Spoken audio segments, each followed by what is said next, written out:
ഡിസൈൻ്റെ സമയത്തുണ്ടായിരുന്ന ഒരു പ്രധാനപ്പെട്ട ചലഞ്ച് എന്ന് പറയുന്നത് ഈ വീടിനെ സംബന്ധിച്ച് ക്ലയൻറ്റിൻ്റെ റിക്വയർമെൻറ്റ് അനുസരിച്ചിട്ട് ഇതിൻ്റെ താഴത്തെ നിലയിൽ 3 ബെഡ്റൂമും അതുപോലെ തന്നെ മേലത്തെ നിലയിൽ 1 ബെഡ്റൂമുമായിരുന്നു ക്ലയൻറ്റിന് വേണ്ടത്. നമ്മൾ സ്വാഭാവികമായിട്ടും ഇപ്പോൾ ഒരു 3 ബെഡ്റൂം താഴത്തെ നിലയിലും മേലത്തെ നിലയിൽ 1 ബെഡ്റൂം വരുമ്പോൾ മേലിലെ സ്പേസ് ഒരുപാട് വേക്കൻ്റ് ആയിട്ട് കിടക്കും. അപ്പോൾ നമ്മൾ ഈ ഇലവേഷനൊക്കെ ചെയ്യുന്ന സമയത്ത് മേലിലെ സ്ട്രക്ചറിൻ്റെ വലിപ്പം വളരെ കുറവും താഴത്തെ വലുതുമായിട്ട് വരുമ്പോൾ തന്നെ ഇലവേഷനിൽ ആ ഒരു ഭംഗി കൊണ്ടുവരാനായിട്ട് ബുദ്ധിമുട്ടായിരിക്കും. അപ്പോൾ ഈ വീടിനെ സംബന്ധിച്ച് നമ്മൾ ആ ഒരു ഇതിൽ വന്നപ്പോഴത്തേന് താഴത്തെ സ്ട്രക്ചറിൽ കുറച്ച് ചേഞ്ചുകളൊക്കെ വരുത്തി അതിൻ്റെ റൂഫിങ്ങിലെ ഡിസൈനിലൊക്കെ മാറ്റം വരുത്തി വന്നപ്പോഴത്തേനും നമുക്ക് ഫുള്ളി ഒരു 2 നില ഫുൾ കവറായി നിൽക്കുന്ന ഒരു വീടിൻ്റെ രീതിയിലേക്ക് ഇനി ഇലവേഷനെ കൊണ്ടുവരാൻ പറ്റിയിട്ടുണ്ട്. അപ്പോൾ ആ ഒരു കൺസെപ്റ്റ് കൊണ്ടുവന്നപ്പോഴാണ് ഈ വീടിന് ഇപ്പം മേളിൽ ഒരു റൂമായിരുന്നിട്ട് പോലും നമുക്കൊരു നല്ല ഇലവേഷനിലേക്ക് ഇതിനെ എത്തിക്കാൻ പറ്റിയത്.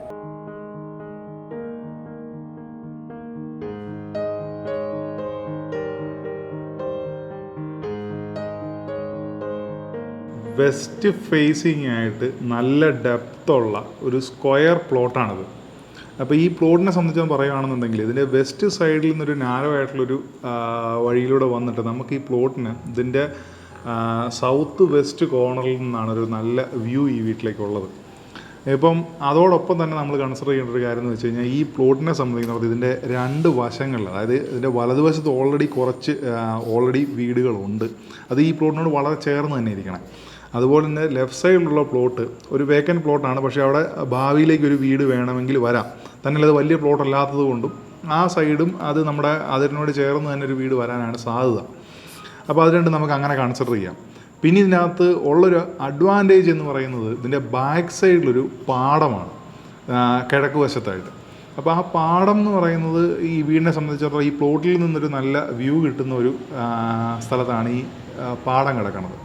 അപ്പോൾ അതുകൊണ്ട് തന്നെ നമ്മളിത് പ്ലാൻ ചെയ്യണ സമയത്ത് നമുക്ക് എന്തായാലും ആ പാടത്തോട്ടുള്ളൊരു വ്യൂ ഈ വീടിൻ്റെ പ്രൈവറ്റ് സ്പേസുകളിൽ നിന്നൊക്കെ കിട്ടണം എന്നുള്ളത് വളരെ ഒരു നിർബന്ധം ഉണ്ടായിരുന്നു. അപ്പോൾ നമ്മുടെ ഒരു ഡിസൈനിൻ്റെ പ്രിൻസിപ്പിൾ തന്നെ ഇതിൻ്റെ സെൻട്രൽ പോർഷനിലുള്ള ഏരിയകളെ നമ്മൾ ഒരു പാസേജ് പോലെ ഒരു വലിയ ഹാളായിട്ട് ചെയ്തുകൊണ്ട് ഇതിൻ്റെ പ്രൈവറ്റ് ആയിട്ടുള്ള റൂമുകളെല്ലാം ഇതിൻ്റെ ഇരുവശങ്ങളിലേക്കും ചെയ്യാനായിട്ടാണ് നമ്മൾ ശ്രമിച്ചത്.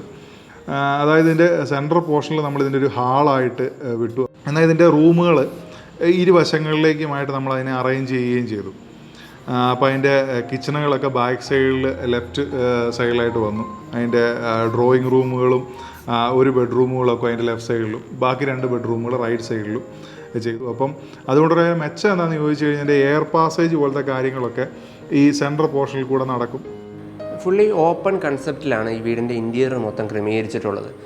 നമ്മൾ കയറി വരുന്ന ഡ്രോയിങ് റൂമിന് മാത്രം ഒരു ചെറിയ പ്രൈവസി കൊടുത്തിട്ടുണ്ട്. ബാക്കി അതിനുശേഷമുള്ള ഫാമിലി ലിവിങ്ങും ഡൈനിങ്ങും ഓപ്പൺ കിച്ചനും പാറ്റിയും ഒക്കെ അടങ്ങുന്ന സ്പേസിനെ ഒരു ഓപ്പൺ രീതിയിലാണ് ക്രമീകരിച്ചിട്ടുള്ളത്.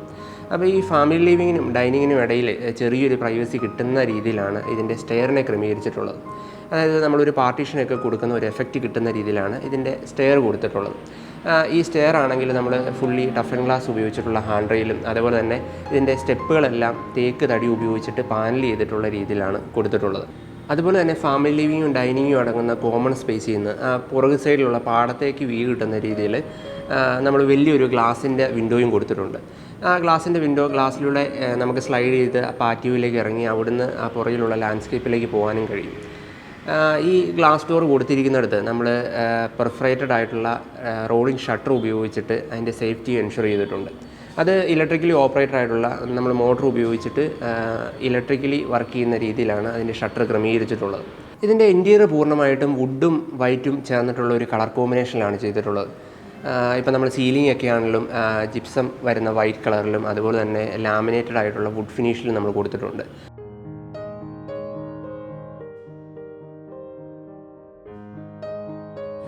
കിച്ചൺ ആണെങ്കിലും അതുപോലെ തന്നെ ബെഡ്റൂം ആണെങ്കിലും കോമൺ സ്പേസ് ആണെങ്കിലും ഒക്കെ പൂർണ്ണമായിട്ടും കൂടുതലായിട്ട് ഉപയോഗിച്ചിരിക്കുന്നത് ഈ ഗോൾഡൻ ആൻറ്റിക് എന്ന് പറഞ്ഞ വുഡ് ഫിനിഷാണ്. അതുപോലെ തന്നെ ഇതിൻ്റെ സെക്കൻഡ് ഫ്ലോർ ചെയ്ത സമയത്ത് നമ്മൾ മെയിൻലി ശ്രദ്ധിച്ചെന്താണെന്ന് ചോദിച്ചു കഴിഞ്ഞാൽ അതിൻ്റെ പരമാവധി സെക്കൻഡ് ഫ്ലോറിൻ്റെ ബിൽഡിങ് നമ്മളതിന് മുൻവശത്തോട്ട് ചേർത്ത് ചെയ്യാനായിട്ട് ആണ് ശ്രമിച്ചത്. അത് ആ എലിവേഷനിൽ ഈ വീടിനൊരു നല്ല വലിപ്പം തോന്നാൻ വേണം. കാരണം ഈ വീട് വിഡ്ത്ത് കുറഞ്ഞിട്ട് പുറകോട്ട് നല്ല ഡെപ്തുള്ള രീതിക്കാണ് ആ പ്ലോട്ടിനെ സംബന്ധിച്ചിടത്തോളം ഈ വീടിൻ്റെ പ്ലാനും അങ്ങനെ തന്നെയാണ് വരുന്നത്. അപ്പം ഈ വീടിന് അതിൻ്റേതായ ഒരു വലിപ്പം തോന്നണമെന്നുണ്ടെങ്കിൽ അത് മാക്സിമം മുൻവശത്ത് നല്ലൊരു ഹൈറ്റ് കിട്ടണം എന്നുള്ളൊരു കൺസിഡറേഷൻ തന്നെയാണ് നമ്മൾ ഈ വീടിൻ്റെ പ്ലാന് നമ്മൾ ഓൾറെഡി വരച്ചെടുത്തത്. അതുപോലെ തന്നെ പിന്നെ കൺസിഡർ ചെയ്താന്ന് വെച്ചാൽ ഇതിൻ്റെ പിൻവശത്ത് കുറച്ച് മിറ്റം നമ്മൾ പ്രൈവറ്റ് ആയിട്ടുള്ളത് കൊടുത്തു. എന്നാൽ അത്യാവശ്യം നല്ലൊരു മിറ്റ് ഇതിൻ്റെ മുൻവശത്ത് നമ്മൾ കൊടുക്കാനായിട്ട് ശ്രമിച്ചു. കാരണം എന്ന് വെച്ച് കഴിഞ്ഞാൽ ഈ പ്ലോട്ട് ഒരു വഴിയുടെ ഡെഡ് എൻഡ് എന്ന് പറഞ്ഞാൽ, കാരണം ഇതിവിടെ ആ പ്ലോട്ടിലോട്ട് വരുന്ന ഒരു വാഹനം ഇപ്പോൾ വീട്ടിലെ ആണെങ്കിലും ശരി പുറത്ത് വരുന്ന ആളുടെ അവിടെ തന്നെ ഇട്ട് വളച്ച് തിരിച്ചു പോകണം. അപ്പോൾ അതിനുള്ളൊരു സ്പേസ് നമ്മൾ ഈ മുൻവശത്ത് മിറ്റമായിട്ട് നമ്മൾ കൊടുക്കാനായിട്ട് ശ്രമിച്ചു. അതുകൊണ്ട് ഈ മിറ്റത്തിൻ്റെ ലെഫ്റ്റ് സൈഡിനോട് ചേർന്ന് ബാക്കി ട്രാഫിക്കുകളെയൊന്നും ബ്ലോക്ക് ചെയ്യാത്ത രീതിയിൽ, എന്നാൽ വീടിൻ്റെ എലിവേഷനെ അത് മറക്കരുത് എന്നുള്ളൊരു രീതിയിൽ ഇതിൻ്റെ നോർത്ത് വെസ്റ്റ് കോർണറിനോട് ചേർന്നിട്ടാണ് നമ്മളിതിൻ്റെ കാർ പോർച്ച് കൊടുത്തത്.